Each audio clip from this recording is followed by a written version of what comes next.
Welcome to the Biz Sherpa Podcast with your host, Craig Willett. From humble beginnings as a CPA, Craig grew his practice to over 700 small business clients, and from there, founded several multi-million-dollar businesses. Trusted advisor and mentor to business owners achieving multi-million-dollar status, he's giving back to help business owners and aspiring entrepreneurs achieve fulfillment, enhance their lives, and create enduring wealth.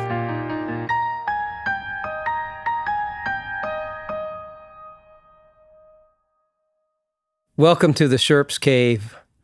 I've been excited to invite you into my office. This has been the place where I go to rest and recover on my climb to the top. I think to get to the top, it takes time to contemplate and think about your journey. As a Sherpa, I like to help and assist you along the way. I've climbed many a mountain in my life, and I'm sure you have too. I'd like to welcome you to the Biz Sherpa Podcast. This is Craig Willett, the Biz Sherpa.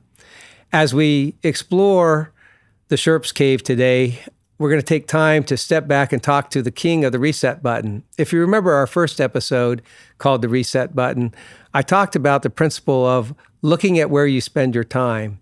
The key is to look to find and have an objective to spend 80% of your time doing what you like in your business. This means that you're doing things that recharge your battery, but also bring great satisfaction from your employees and your customers. Otherwise, the business is running you and you'll burn out quickly.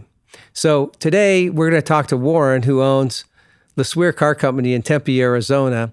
He is the king of the reset button. You'll see from his colorful life how many times he's reset and been able to derive more from his life and from his business.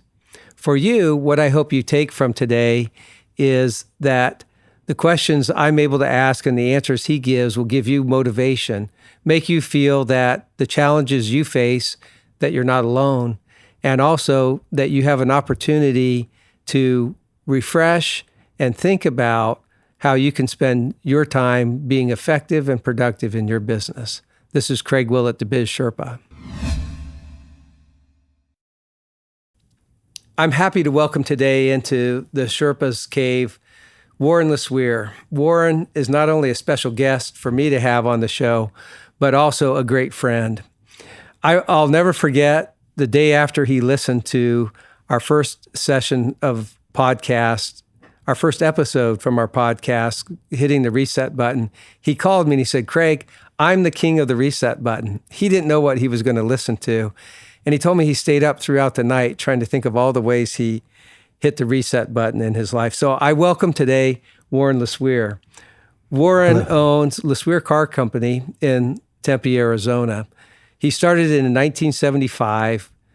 In the first year, I think he did around $50,000 in sales. Is that right? It's about right. And now today he sells over $38 million of cars from his used car lot in Tempe, Arizona. It's a family-owned and operated business. We'll talk a little bit today about how to manage a family-owned and operated business with Warren. I think you'll find him colorful, insightful, and motivating. I'm grateful that he'd be my first guest for our first video episode. So, Warren, I want to have you start by telling us some of your life. And I know you shared with me one time that when you were 13 years old, you grew your hair so long they kicked you out of school. What happened? Well, I can say that it really wasn't that long, but there were some pretty strict standards in 1964, 65 area. And so the dean at Scottsdale High School called 18 of us in and told us we had to either cut our hair or we were out of school. So I have to selfishly admit that I found that as an opportunity to not have to go to high school. But I don't want anybody to get the wrong impression, especially the youth, because that isn't really the best way to go, because it's important that you do your studies and that you learn. So education's important to being a business owner. Not all dropouts do well. They don't. In fact, you're not a dropout, really. Tell me a little bit about how you eventually made it back into college and how that impacted your starting your business. Well, it's kind of a long story, but I'll say that when I left the high school at 13. A little soon after that, ended up moving out of the house. I also quit church, and I ended up moving back home because I had some bad experiences while I was out on my own for the first time. And plus rent was only $50 a month, but bad influences that you can have sometimes when you're moving out with your friends. So at 16, life-saving, I came back. And then at 17, I decided to move to Hawaii. And that sounds like fun. Vacation? No, this was the start of life. And, I had this lady that said that we could live with her. And her son had moved from Scottsdale, and so they were already living there. And so she took one look at us and said, "No, you're not living here," because both of us had long hair, and it was down to our shoulders by then. And so then I took my $200, bought a $90 plane ticket, had 110 left, paid for a couple of weeks of an apartment. And it turned out that I was trying to get a job, and so was everybody else in Hawaii. And so it was hard to get a job at first, but I finally did land a job. And what'd you do? I dug out palm trees by hand, and I was a gardener. And I worked for the Samoan guy he was a real big guy, and he put you to work, and you had no excuses. You worked. And is that the hardest you've ever worked in your life? No, but he had a strong work ethic, and it was good to have. So then they decided to hold my payback for 2 weeks. And so then the problem with that was that I had to eat. Why did they hold your payback for 2 weeks? Just so that I'd have money when I quit. But the other thing, I moved into I had to move out of that place. I moved into a almost like a closet with my roommate, and went outside. It was the 4th of July. It almost sounded like I was in Vietnam. There were so much explosions and celebration in Hawaii. And this guy came up and took a knife to my throat and said, "If you're going to live here, you're going to pay protection money." And he was on, really drunk on whiskey. That was the last night I stayed in that place. And I moved to the jungle, and doesn't sound like a step up to me. What happened? Why'd you pick the jungle? Because it was a lot safer than this guy. He was looked like he was fresh out of prison, and so sounds like the rent was right too. The rent was free, but there were helicopters overhead, and the police were always looking for somebody that was living up there. It would rain. I was able to put together newspaper for the first couple of nights, and then I raised enough money to get a space blanket to cover myself, to keep myself out of the rain. So you were 17, living in the jungle in Hawaii, basically homeless. Homeless. Did you still have a job? I did get a job, and but I didn't have any money for food. Another possible thing I should have prepared more for. And so I would have to panhandle for beans, which were 15 cents, and rice, which was 15 cents. And a big score was $1 for a sweet roll at the marketplace in Honolulu. Sounds good. Well, how did you make it then out of the jungle and into college? Because I know you have a college education. So what was the transition? I will mention this, by the way, that I did take showers at the pavilions, and I was able to bathe in the King Kamehameha Highway, and I surfed every day. I'm sure your mom was happy to hear that you did take baths and showers. Yeah, it was nice. So I didn't risk much. I did buy a Hillman Minx, my first car that I'd ever owned personally. It was a Hillman Minx convertible. I don't even know what that is. It's an English car and a convertible. And anyway, at the end of my stay there, I sold that car, had enough to move back, and had some money because I made a little money on it too. And so I moved back to Scottsdale. So here's the budding of a car career. Yeah, this is the first car in the beginning. Your first profit that you've made. Yeah, and so after that, when I moved back to Scottsdale, here I've got this really good 10, And I've got hair now down to the middle of my back. Oh, that my Scottsdale High School Dean of Students could see me now. And then I end up getting a job putting on rock and roll concerts with Janis Joplin, Jose Feliciano, and Grand Funk Railroad. And I had a mentor by the name of Andrew Cavalieri, who had just gotten a degree in psychology. And Grand Funk Railroad was just starting to be formed together as a band. And I talked to Andy at great length, and he was a great mentor. And he suggested that maybe I look at a couple of scenarios. If I wanted to go to Tokyo and start going on a world tour, I could do that with Grand Funk Railroad. What would you do with Grand Funk? Just what was helped with equipment and just stage been hand, a roadie, kind of a roadie. Okay. And or the other thing was go to college and make something by myself. And he said that he thought that I was better than what I was. And so he encouraged that maybe I consider college.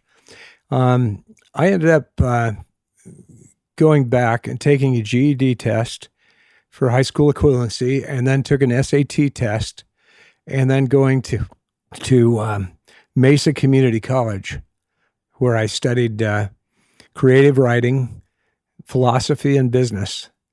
And I remember I had this one teacher, Coach Nix, and he was failing me because I didn't go run the mile all the time. And so I said, "Hey, Coach, how am I going to get an A in this?" It was sort of like Bill Murray in Stripes. And he said, LeSueur, you come in first or second, and I'll give you an A. So I walked up to the quarterback of the Mesa Community College football team and said, "You and I are best friends around this track."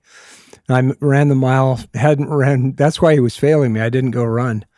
Ran that 5:26. Here I smoked and was not in condition. But I was so dedicated to staying in college that I ended up running that 5:26 and coming in second. What a lesson to not want to fail, to be able to put out like that, not even train, just to be able to out of this inner desire to be successful, you were able to run that. Soon after that, I had this opportunity. It was the Kent State Massacre. And so they had killed about 5 students. And I ended up taking the flag down at the flagpole with 1,000 students around.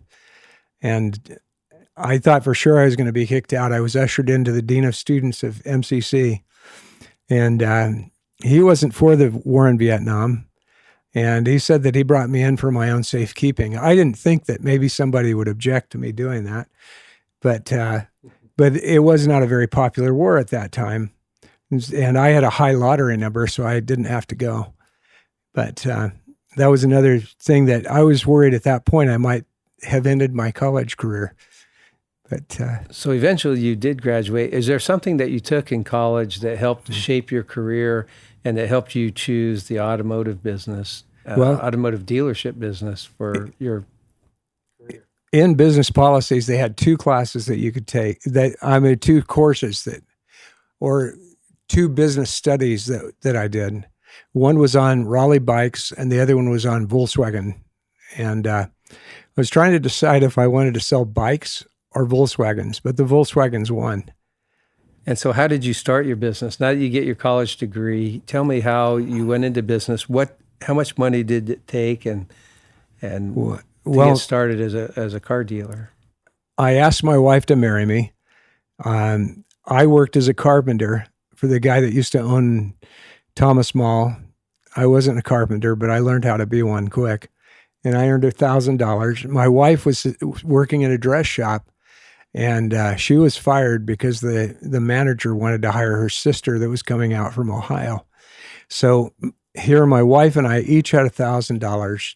I got hired on at the Phoenix Union High School to be a buyer for their school district. And then they froze employment in 1975. And my wife and I still decided, we loved each other, decided we still would get married, even though we both were jobless. And we end up moving in. I wound up curbing cars, and then later I got busted. So tell us what curbing cars is. Well, that's where you sell cars out of your townhouse without a license. So I got busted by motor vehicle department, and I was turned in by a jealous friend of mine that was in the car business. And so I ended up looking for this place, and I found the place where I'm currently located. I rented this place. It had a house on it and some little mountains with cactuses. And how big was that lot? It was 5 acres, but they only gave me like an acre of it. And so we started there. How many cars did you start out with on your lot? Well, we had about 6 or 7 cars, 8 cars we built up. And I would get up at 4 a.m, and I saw my father do this as a high school moonlighting teacher. So I would get up between 4 and 6 and go buy the cars and then get back to my car lot. And I'd already start having customers. I'd have to sometimes come out in a robe to sell a car because we didn't have a lot of employees. And so we ended up detailing the cars, cleaning them up. They were $200 to $500, $600, $700 cars. And we would sell them. Sometimes people would come out and say, wow, there was a car that sounded a lot like this. That morning, I wish we could have gotten it. And I said, yeah, I wish you could have too. And I sold him that car. That's interesting. So tell me a little bit about what you were not expecting other than the Department of Motor Vehicles shutting you down for curbing cars. What challenges did you face that you weren't expecting as a business owner when you started up? And then maybe tell also a little bit about hiring your first employee. Well, I was told that mechanics were a frill. You didn't really need to do that. But I didn't believe that. I believed that if I was only as good as my weakest link in that car. And so I hired a mechanic to work for me to do it on the side. And then I hired a guy to detail cars. And I had some really good employees. I've always hired really good people. And so here we were off and reconditioning cars. And Bernie Waller, who worked with me for 26 years, I ended up hiring him, and he could reseal an engine better than anybody. In my time, in the early days, I bought and sold 5,500 Volkswagens, Gias, Squarebacks, and buses. And we were just making these nice. We were doing Indian blanket seats from AMC Pacers later.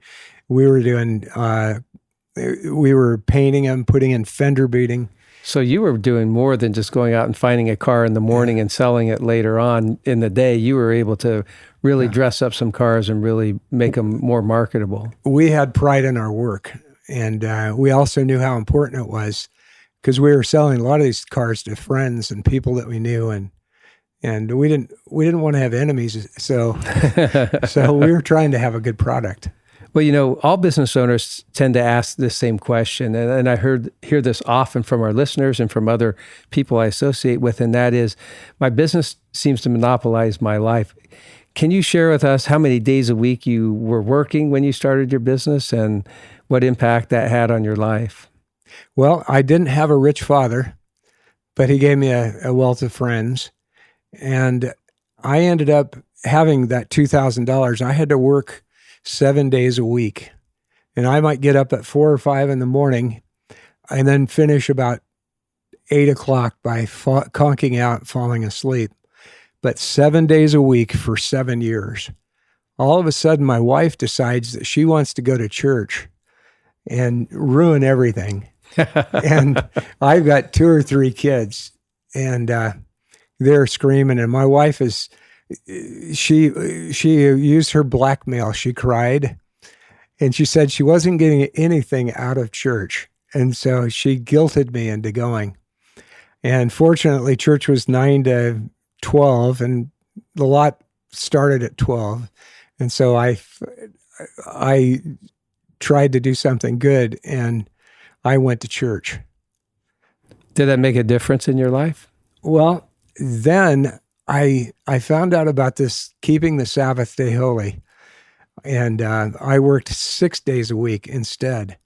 And what ended up happening is I ended up doing better because I had some rest. And I found out that resting was really good. The Lord built the earth in 6 days and then had the day of rest. So he had done this before, and who was I to argue? And I learned from him. I'm a firm believer in taking the time to sit back and reflect and also recharge your battery so that you can focus on being more effective. We can wear ourselves down.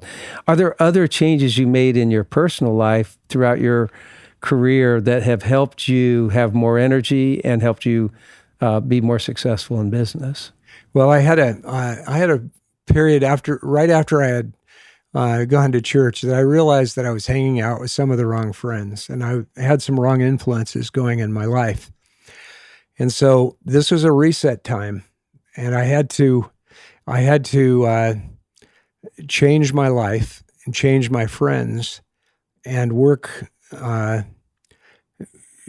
towards important things. So one way that I did for change is I read the Book of Mormon over 2 weeks, completed it in that amount of time, and it was really eye-opening, and it changed my life completely so that I could actually change from that. And then after that, I really developed a love for books. In college, I'd always read all my college textbooks from beginning to end because I was bored stiff listening to the teachers. That's interesting. My dad used to tell me one of the things he would do is read the encyclopedia or read the dictionary to get a better vocabulary, and I always thought that was difficult. I tried it. So you're probably one of the first persons I've met that have read his college textbooks. I got a good education.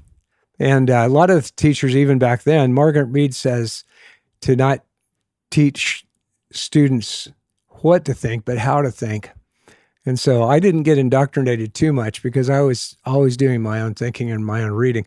But I read a lot of books after that, and I developed an insatiable desire to read, and also kept up with starting the Old Testament and realizing I was in this for a long term.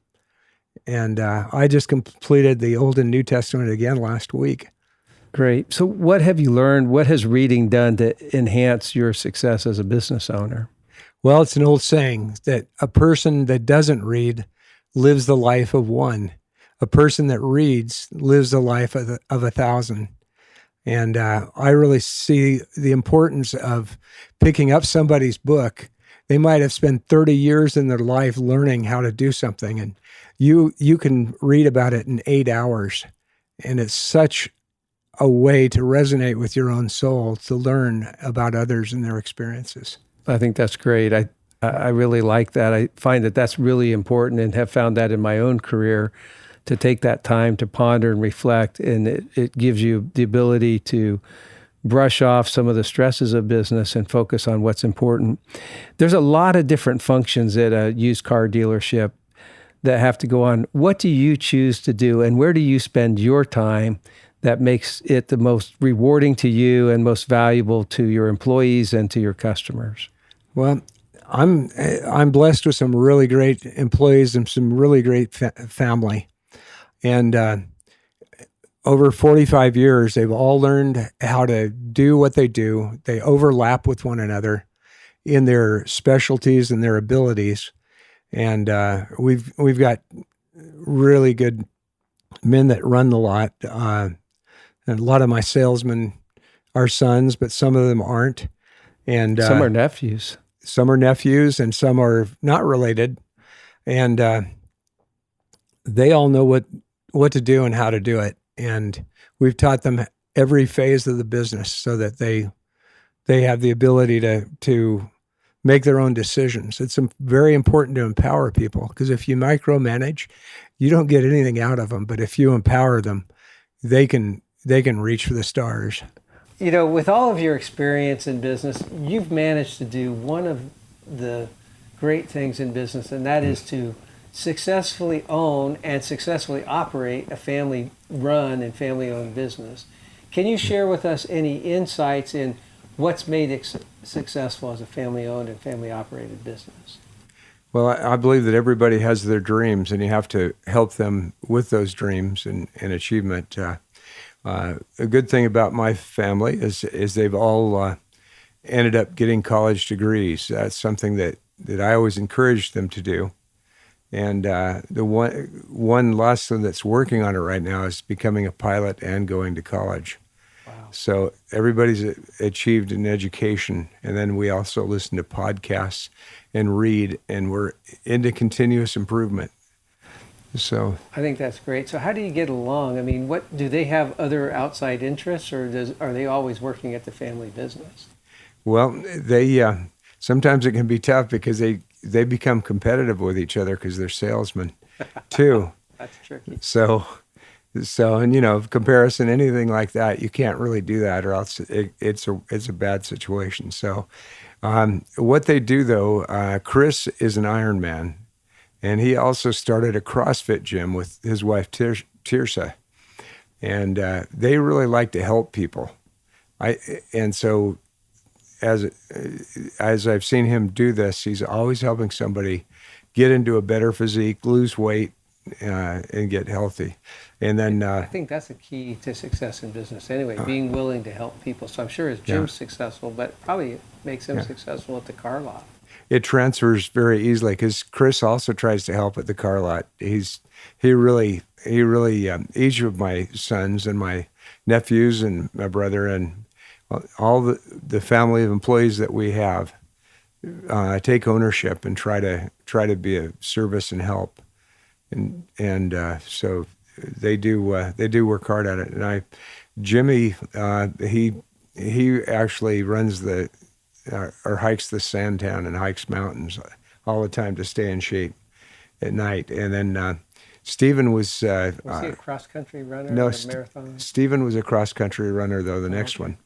Stephen had a girlfriend. He wasn't a runner, but this girlfriend set a good example of running, and he became a track star. And then What, chasing girls, huh? yeah. And then he got a scholarship for running, and now he runs and he rides a bike throughout the Sandtowns. And so he does that every day. In fact, if we don't exercise, we just feel lost. And then Kelsey, my only daughter, she is qualified for the Boston Marathon twice. Unfortunately, they're not having the Boston Marathon this year.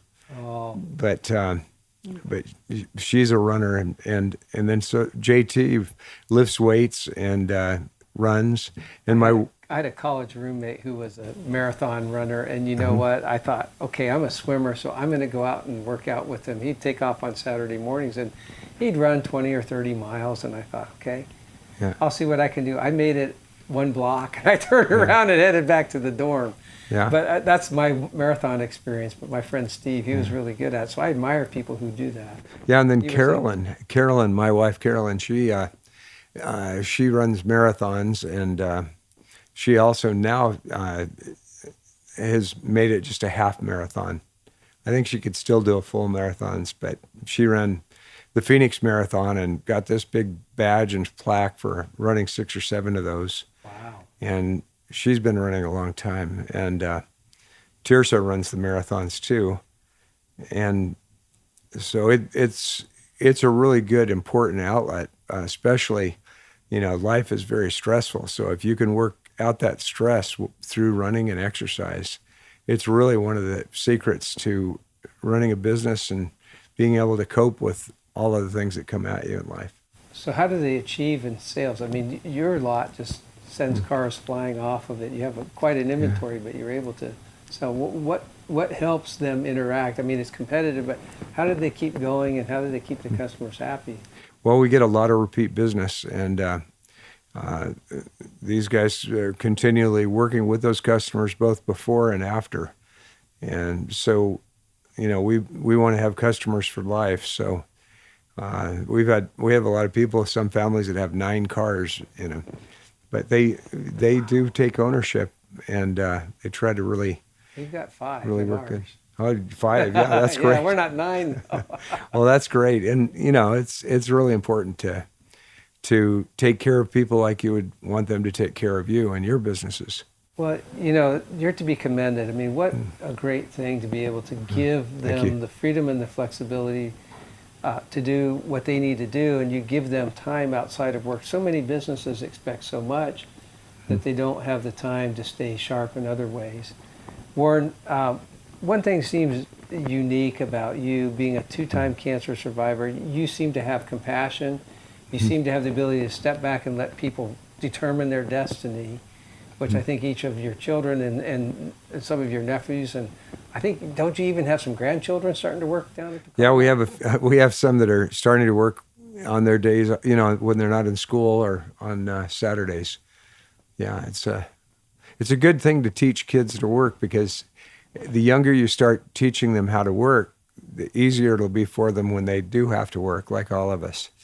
So now, being a 2-time stage 4 cancer survivor, I'm sure there's some health advice you'd offer to those who are listening and those who are watching today, some ideas that may help them with their health.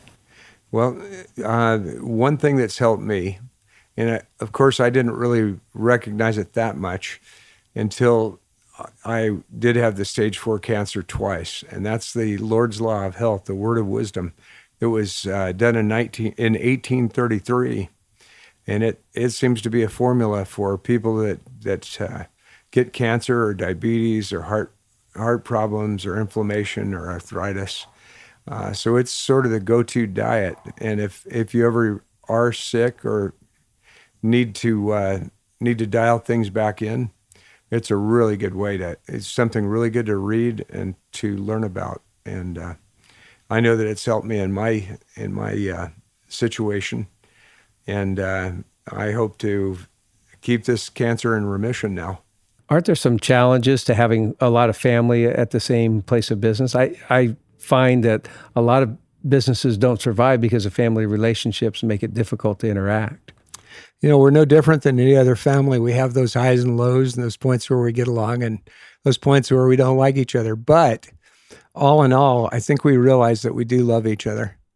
And I'm going away for a retreat for a few days at the end of the year with all of them to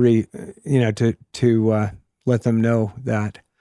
But for the most part, though, not to Hawaii, to the jungle, are no, you? no, to another cool place though that's pretty secluded. And anyway, my kids have to get along, but they realize that, and my nephew and my brother, but they also realize that each person is indispensable because they have talents that they bring to the table. So what do you do? I mean, there's a lot of different functions. And so I can say this, and I hope this isn't embarrassing, but I can say that I've been a customer at your car lot on a number of occasions. And anytime I've been there, you've not been there. So you're doing something else that's more behind the scenes, perhaps, I don't know. Mm-hmm. Where do you like to spend your time, and why do you do that? Well, I buy cars, and I find that that's a full-time job. And so I have to do research, and my wife helps me research, and I have a daughter that does. So we have a lot of stuff to do to prepare before we go out there. A lot of guys will go out and drink a cup of coffee and start waving their arms and buying cars. But you really have to prepare, and it's not something that you can do any other way than prepare, at least the way I do it. So it turns into a full-time job.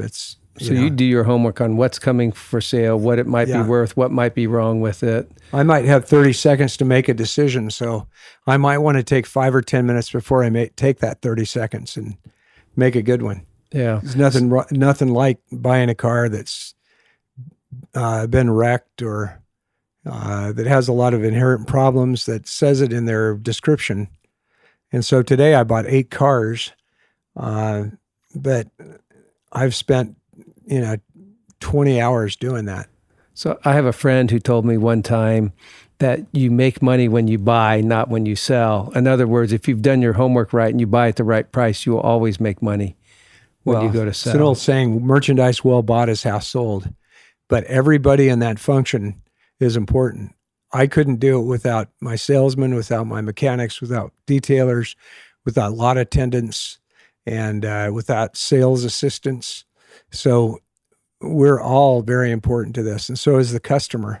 But you have a knack for it too, right? I think one time you told me that everybody else was telling you don't buy cars because the pandemic started, but you went and did something that most people weren't willing to do. Well, I ended up getting a lecture for having 565 cars, but I said, you never can tell when it's going to be really difficult to buy a car. So when the pandemic hit, cars were cheap for about the first few weeks when the sky was falling. But after that, they really firmed up and it was hard to buy. And there was far greater demand for cars than there was a supply. So now we've been having record-breaking months at sales, and it was a good thing that I had extra cushion there. It's always very important to build up an inventory or to have reserves in your life, whatever you do, to fall back on if you need to. So one thing that I mentioned in last week's episode, as I was introducing people to who you are, that you're a 2-time stage 4 cancer survivor. Mm-hmm. What have you learned, and how has that changed your perspective on life and on business? Well, one way that it all started, I was on the road a lot to buy cars, and I ate meat 3 times a day. I went to manufactured dinners where they fed me the finest of steak and lobster, anything I wanted, I could have. Ooh, sounds good. And then when I was done, I had a credit card and I could go charge anything that tasted good. So I didn't go for the healthy stuff. I went for the stuff that really tasted good. So before I knew it, I weighed 300 pounds. And I was getting hives. I was getting kidney stones, tired, did not feel good. And so I ended up having an experience where I kind of fell down and couldn't get up. I was so heavy.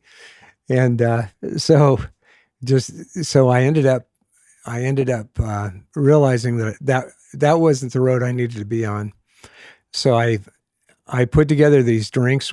I used to think that if you went to Chipotle and had 4 large Minute Maid glasses of lemonade, that you were really pulling over on them, that you could have that. But it turned out that... What was it, all you can drink? All you could drink. Yeah.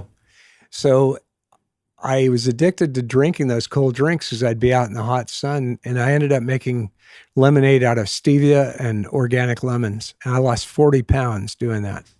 Wow, that's a good jump start to dropping weight. It was. And then I was reading USA Today, where Bill Clinton had just had a quadruple bypass and a heart attack.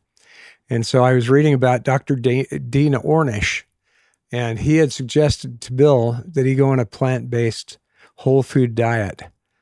And I talked to my wife and I said, honey, this really sounds like a smart idea. I don't want to die from all this. And, I was putting a lot of strain on my heart and body. And so I adapted a whole food plant-based diet. And that was really helpful to do that. And difficult to do on the road, but I had a lot of ethnic foods that were really good. Can't beat Mexican food if you're trying to do this with whole food pinto beans and Asian food, and there were a lot of good ways to substitute. And resets are all about substitutes too. So you have to have a substitute for what you're doing to reset. So how has it, other than surviving cancer and being able to be in business today, how did it help you focus better on business, where you've had to reset some personal habits in your life that allowed you to be more effective in business? How has it helped you be more effective? Well, I think I got to go back to surviving 4-stage cancer twice. I ended up having to find a doctor that could do the modality that I needed. And I found that every doctor had his own modality. And so without being proactive, I was really at risk and danger. So I had to find the way that I had to go. And through some networking and reading and podcasts, I was able to do that. And I did pencil proton therapy at Scripps in California, and that really was a game changer and a lifesaver. So your habit of researching cars and getting into the details and trying to understand really helped. You were able to take principles you used in business and apply to actually help save your life. Exactly. These are gold mines that you have to go down to figure out. And as you reach these crossroads and you have to reset your life, you better have at your disposal all these books or podcasts. And without that, it's really hard. And you can even listen to the wrong author of a podcast and go the wrong direction, but you have to use your discernment too on what you're hearing. And so anyway, I ended up going to this doctor, and he said that I really had to do a plant-based diet, which I was already doing. And so then I got the cancer back. And then my next doctor said that I had to tighten up. So no cheese, no butter. Cutting out the real stuff. No red meat at all ever, but I could have fish. But all of this stuff would contribute to my cancer, and also weight would add to it. And so, I lost 105 pounds because I bowed to threats. Wow. That's great. So what have you been able to do in your business? Well, let me go back. I know you minister to prisoners in prisons, and I'd like to understand what your message is and how you teach them in prison, principles that you've learned in your life, but also in business, and how you apply that. Because to be able to preach or minister in prison, you have to have pretty good compassion. So are there any stories you have from your car business to where your customers really feel that you and your family have compassion for their customers? Because it seems to me you get customers that come back time and again for generations. Well, we try to always treat everybody like we'd want to be treated. And when we're dealing with, I'm mentoring a cellie right now, as he calls them. And it's important to try to prepare him for when he gets out of prison. And one of my goals right now, and I've contacted all the lawmakers and gotten form letters, is I want to see prisons turned into schools. There is a tremendous amount of people out there that are going to waste. This one guy has been in 10 years. He hasn't been able to successfully take a GED test. So I want those things to happen. And I think helping customers or prisoners or anyone, you have to have a love of mankind. And I do want to help people, either with cars or with mentoring or helping anybody I can. Can you think of any customers, much like prisoners, and I'm sure you've had a few that have come to you and thanked you for helping them, especially when they get out, but have you had any customers that have come back to you that have commended you, your dealership, for how they've been treated? And what are those stories like? Well, I remember one day we had a guy, I hope he doesn't mind, but he came out, kind of long hair, on a motorcycle. Sounds familiar. And he went to one Volkswagen dealership, and they wouldn't help him. And he came to ours, and we treated him just like we treat everybody. And he ended up buying a $48,000 Volkswagen Touareg. Yeah, he was Andrew Weil. I hope he doesn't. He might care that I said this. Oh, great! I hope he does. But he now has he heads the integrative oncology department at U of A. I just read his book on integrative oncology. It's really a great book if you get a chance to read it. And then I had another guy right after that, the same day, that came out, and he had a cotton candy hairstyle.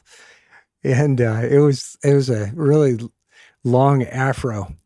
And he went to the same first dealership, and they didn't even they said, no, we're not helping him.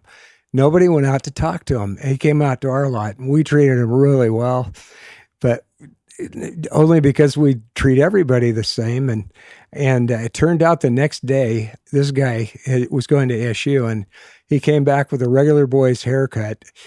with his father, who was the head of banking in Switzerland. Wow. And his father said, "Thank you for treating my son with dignity." And I think that it's really hard not to treat everybody the same. And you never know who you're going to be helping. That's only a bonus, but you should always be kind. In fact, this is my motto: always be kind, have a good attitude, and never give up. Wow, that's a great motto.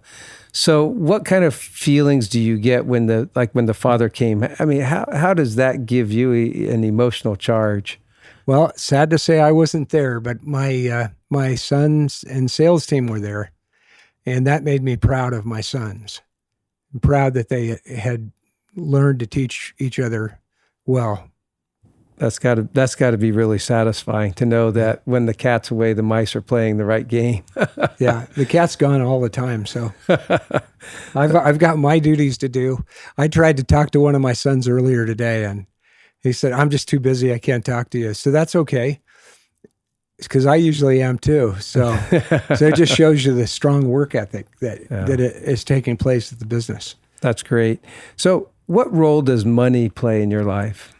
Well, would you like to hear the part about financing with $1 million? First, I'll tell you that I don't really care that much about money, but it's not a real central focus for me. But, so what is your focus? What motivates you to continue to operate a dealership? I have 32 employees and family members and everybody, and I want them to all be able to eat. And that's a motivating factor to make sure that everybody's doing okay. Okay. Yeah. But I have a time where money did play a factor. Okay, I'd like to hear that. Okay, and this was during the panic of 2008. And I was in the Bay buying cars. And I got a call from Volkswagen of America had loaned me one of two companies in the United States. They floored me $1 million. And flooring is a loan to a dealership. Yeah. Financing your cars. But you have to buy Volkswagens. I had to buy Volkswagens and Audis. And I had a lot of Volkswagens and Audis. And so I ended up, while I was talking to this person and being fired for my line of credit, I said, "So, by the way, how much was my line of credit?" Because they never did tell me. And he said, "Oh, it was $1.5 million." And so I thought, "Oh, that's great." I jumped on an airplane, and he said, you're going to have to pay it back, but we won't really press you to pay it back right away. We'll help you. And they were good about that. And I got right back in the airplane, flew to the sale, and bought $500,000 worth of Volkswagens. And to max out your line? To max out my line. They were cheap. Because the sky was falling, and things were really awful. I'm sure they weren't happy with you for going out and They called me right away. And they said, "What are you doing? And I said, during the Depression, my grandfather paid everybody back. And he didn't leave anybody without getting money, being paid in full. And that was the kind of grandfather I had and the upbringing I had. So I said, let me assure you, I'm going to pay you back. And then pretty soon, maybe a week after, I gave him $300,000 as a good faith thing. But I bet you they were happy. It helped a little bit, except for the next thing I did was gas went to $5 a gallon. And I unfortunately am a car man a little too much through and through. And there were I bought 70 Tundras the next week. That's a gas guzzler, They were gas guzzlers. And they had a problem. They had artificial acceleration. So they would take off on their own if you got in the car, and they were dangerous. And so I called the Toyota dealers, and they said that they couldn't fix them. They didn't have a part for it. But I knew that National Highway Institute of Safety required that Toyota fix these cars. So I contacted one of the heads of Toyota, and I said, "Look, I just bought 70 Toyota Tundras. If you come here to this place, you can show your good faith with the National Institute of Highway Safety and fix them all." They did it the next day. I belonged to this think tank, and it said that gas would come down within 30 days, within a month. And so don't freak out by all this. So then I ran ads saying, we'll trade your gas sipper for, no, your gas hog for one of our sippers. And so I got tons of trade-ins of all these gas hogs. And then I ended up about within 30 days to the day, everything changed. And all of a sudden, those worthless Tundras sold off the shelf like hotcakes. That's great. And I couldn't give away a Prius, but I was able to sell those big people movers that people had in their that they were driving. So it worked out really good, that transition. Once again, the reset. So when there are extremes, you're not afraid to reset and take a risk during the times of extremes. Well, it's good to be a contrarian. And so,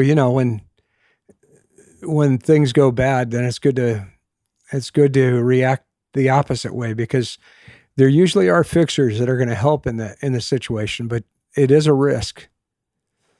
Great. Well, I think that's wonderful. I appreciate. But I was able to pay the loan back too, by the way, really quick, and stayed in Volkswagen's good graces. Good. Well, while we're talking about money, have you been able to diversify from just the business? Because it seems like the business has consumed a good part of your life and has represented an income stream not only to you, but to your family. So how have you diversified so that you're not at risk if something were to happen to the business?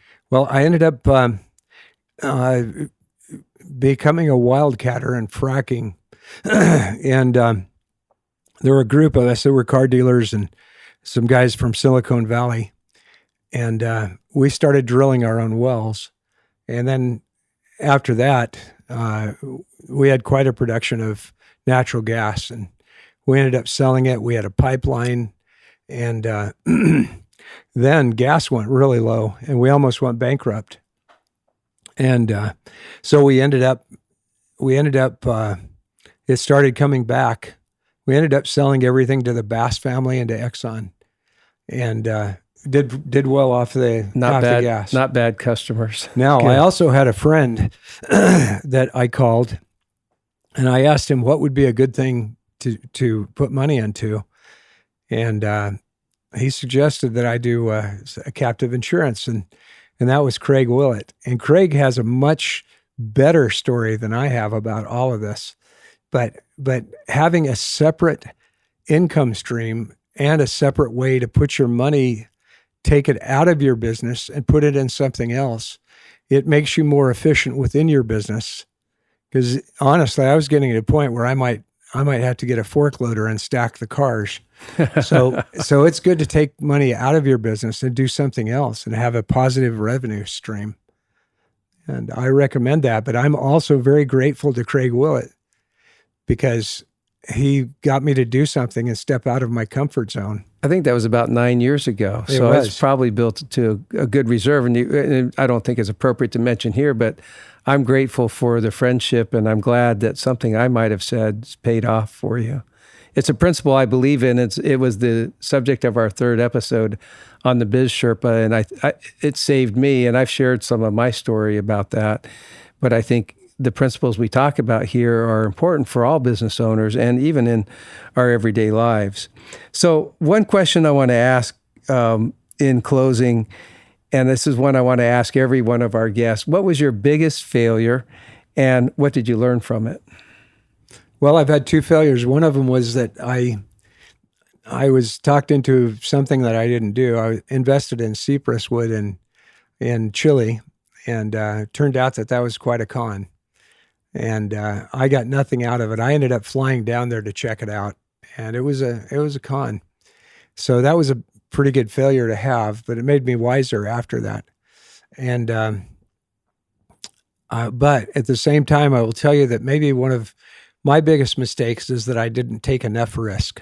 So calculated risk is still a really good thing to do.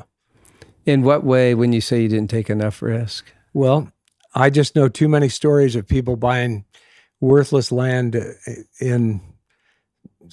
all over the valley for $1,000 an acre, and then it being worth $400,000. So those are the seeds of risk that you can take. And then there've also been stocks that you could buy. especially when the sky is falling, like we just had during the COVID-19 opportunity in March. That there are always those moments where you can take advantage of a situation if you read the situation. You certainly have a contrarian mentality, and not everyone has the stomach for that. But I think it sounds to me like it's paid off well for you during those times that you've been able to go contrary to the popular opinion and make it do. So you truly are an independent thinker.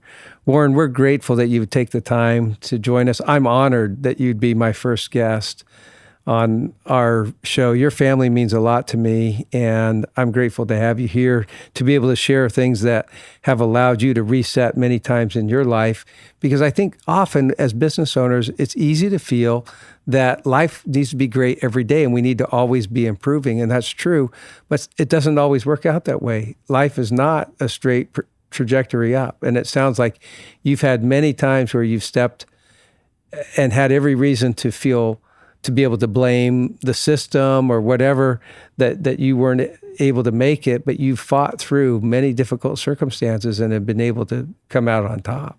Yeah, and I think life is set up that way so that you have to, anybody that doesn't have some medical problem or some business problem or family problem is dead because everybody's going to have that. And how you meet that adversity is extremely important, and to be prepared in advance for that.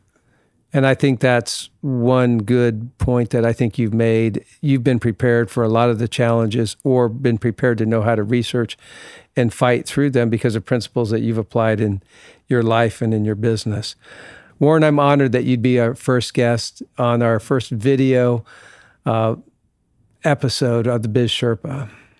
Well, I'm grateful too, because when I first heard the Biz Sherpa, I recognized something in Craig, that his goal of trying to help mankind, trying to do something really positive by helping others that have these responsibilities. It's really a tremendous responsibility to have a business and to still function and have a regular life. And I recognize the nobility of Craig in what he's doing. And also am still so grateful for the influence he's had in my life. Well, we might edit that part out, but we're grateful for you. We're visiting Warren about your being a cancer survivor, stage 4 twice. You've recently come off your chemo treatments and some other medications. Is that right? Yeah, I was on it for about 6 months, and this cancer could return again too in a few years. I'm prepared for that, but they do take a PSA test, and if it starts increasing, then they will give you some chemo or things like that. But so how did you continue to operate your business while you're receiving chemo treatments? Well, it was really difficult, but I only had to have a half-hour treatment a day when I was doing the pencil proton therapy, and when I had a place in San Diego and I had a place in Northern California, and I just drove between them. It was about 100 miles. And I would be pretty tired by the end of all that. And I'd still go look at all the cars and put hands on and do those. But I always listened to these podcasts as I was doing it, which kept me a little more alive doing it. And I remember sometimes I would fall asleep at an auction, but I still was able to do it. But not with your hand in the air, I had right? to push myself. No, I'd go sit up on the stand where the auctioneers were just finished. I remember one day I fell asleep, but I still pushed forward, and I still did everything I was supposed to do, and I never missed a beat the whole time. Wow, that's pretty amazing. So it takes more in life than to have just a good attitude. It takes perseverance to be successful. And it sounds like you haven't let a number of things get you down. You've been able to move forward, and I'm grateful for your example. One thing I do every day, and even right now, so I just finished the chemo, this last Saturday, is I've been walking 6 miles a day in the desert. And it's pretty hot right now if you consider that we're in August. And so you've got to do that early in the morning, though, don't you? Yeah, but then I couldn't buy cars, So logically that would be good. But it's good to build your reserves up too. And so I exercise every day. And if I don't exercise, I really feel guilty about it. So exercise is something for an entrepreneur that wants to go for the long run. Is you better exercise and be in good shape. I found that I had a car accident that caused me to change my habits, and I started exercising, and I find that it's a regular part of my life. And I might even add that to the Biz Sherpa scorecard as far as something that we need to be doing regularly to see how you're doing on that. I'm glad to welcome Warren today to my Sherpa's Den here in my office, and grateful to welcome you for the first time here. This is Craig Willett, the Biz Sherpa. Enjoy your climb to the top.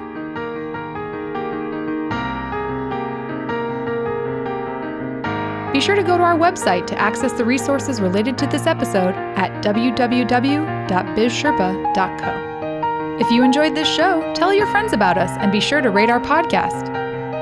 Craig would like to hear from you, so share your thoughts in the Facebook community at bizsherpa.co. Follow us on Twitter at bizsherpa_co and on Instagram at bizsherpa.co.